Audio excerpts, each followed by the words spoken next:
Bizim atalarımız Türklerdir. Bunu ben değil, bir İsveçli tarihçi söylüyor. Bu sözleri söyleyen kişi herhangi biri değil. İsveç tarihi yazımının kurucularından biri olarak kabul edilen Profesör Seven Lagerbrink. Evet, İsveçliler Türk mü? Bu soruyu ilk duyduğunuzda insana biraz komple teorisi gibi geliyor. Ama ilginç olan bu iddia gerçekten var. 18. yüzyılda yaşamış olan İsveçli tarihçiler, krallar ve araştırmacılar yıllarca İskandinavların kökenlerini Türklerle ilişkilendiren teoriler ortaya attılar. Peki neden? Neden herhangi bir İsveçli kalkıp da Odin Türk de diyebilsin? Neden bazı İsveçli tarihçiler Türklerle İskandinavlar arasında bağlantı kurmaya çalıştı? Ve çok daha ilginci, neden Finlandiya'nın resmi heyet başkanı Atatürk öldüğünde aynı soydan gelen kardeş millet ifadesini kullandı? Videoyu beğendiysen analizime başlıyorum.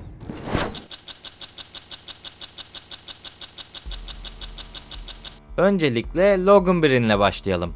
1707 yılında doğan Logenbrin, İsveç'in en önemli tarihçilerinden birisi olarak kabul edilir.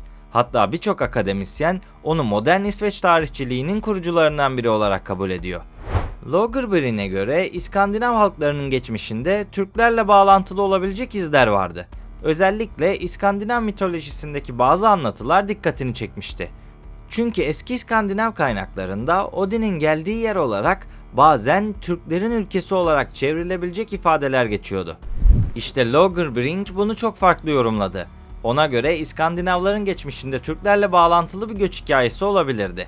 İşte bugün sosyal medyada gördüğünüz İsveçlilerin ataları Türktür sözlerinin kökeni aslında buraya dayanıyor. Modern tarihçiler bu görüşü 18. yüzyılın spekülatif teorilerinden birisi olarak değerlendiriyor. Ama hikaye burada bitmiyor.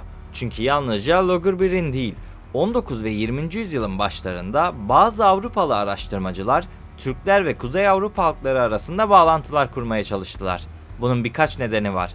Birincisi dil benzerlikleri arıyorlardı. İkincisi eski destanları yorumluyorlardı. Üçüncüsü ise Avrupa'da o dönem milletlerin kökeni konusu çok popülerdi.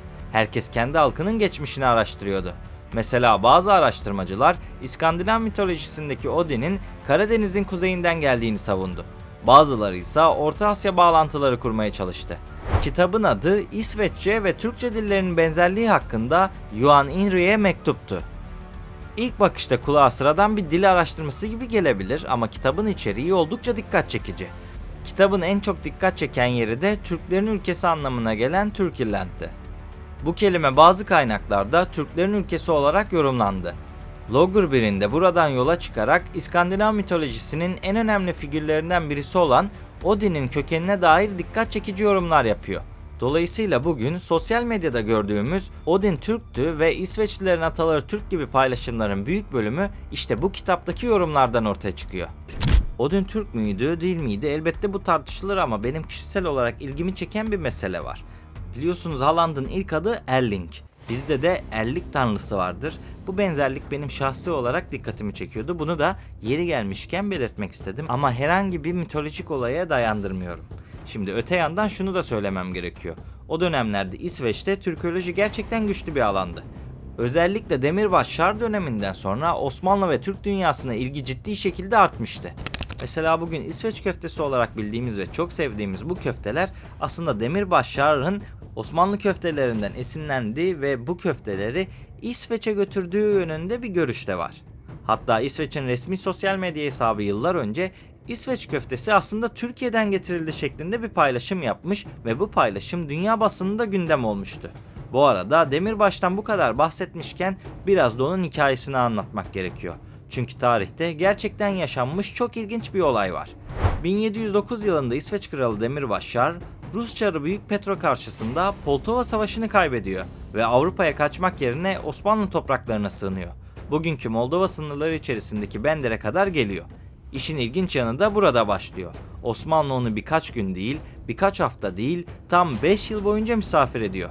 Evet, yanlış duymadınız. Bir Avrupa kralı tam 5 yıl boyunca Osmanlı topraklarında yaşadı. Üstelik yanında binlerce askeriyle birlikte. Dolayısıyla tüm bu süre boyunca Türk kültürünü yakından tanıdı. Türk mutfağını gördü, Türk kahvesini tattı. Osmanlı yaşam tarzını da izledi ve İsveç'e geri döndüğünde yalnız gitmedi. Çünkü yanında tüm bu alışkanlıkları götürdü. Bugün lahana sarmasına benzeyen kaldomarlar, kahve kültürü ve hatta bazı mutfak alışkanlıkları bu dönemde İsveç'e taşınan Osmanlı etkileri arasında gösteriliyor. Yani bugün Stockholm'de bir kafede kahve içerken veya İsveç köftesi yerken aslında farkında olmadan Osmanlı'dan gelen bir mirasla karşılaşıyor olabilirsiniz.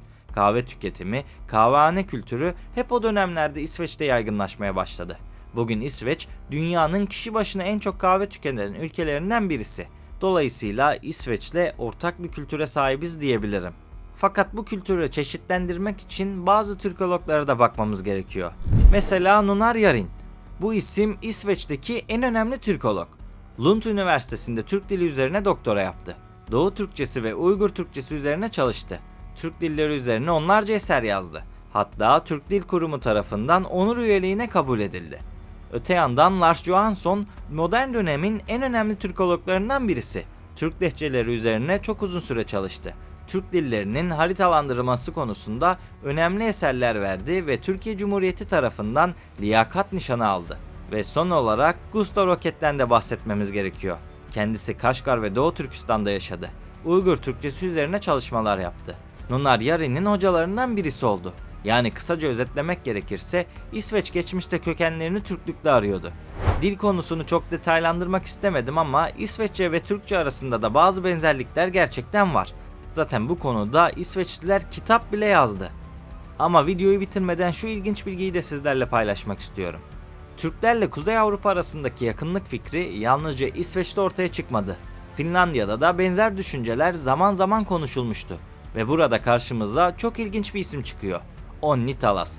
Kendisini geçtiğimiz günlerde Instagram'dan paylaşmıştım.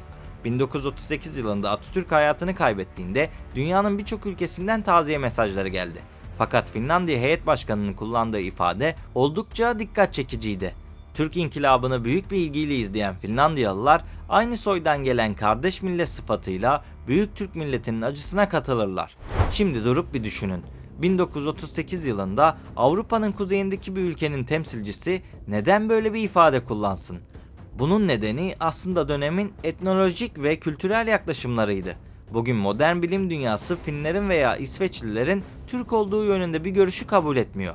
Elbette burada ben bilimi reddetmiyorum. Ancak Batı'da işine geleni kabul ediyor arkadaşlar. Ben size oldukça tarafsız bir şekilde tarihi gerçekliklerden ve kaynaklardan bahsettim. Bundan 300-400 yıl önce Kuzey Avrupa'daki insanlar Türk müyüz diye soruyordu. Şimdi ise algıları bambaşka yerlere çekildi. Videoda bahsetmiş olduğum kaynağı ve kitabı açıklamalarda bulabilirsiniz. Bu tarz videoların devamı için desteğinize ihtiyacım var. Videoyu beğenmeyi ve fikirlerinizi yorumlarda belirtmeyi unutmayın. Ayrıca katıl üyesi olarak bana maddi destek verebilirsiniz. Tüm bu katkılarınız kanalın geleceği için çok kıymetli. Bu sıra biraz düşüşteyiz ama sonu hayır olacak inşallah. Beni buraya kadar dinlediğiniz için teşekkür ederim. Bir sonraki videoda görüşmek üzere. Kendinize iyi bakın, sağlıkla ve barışla kalın.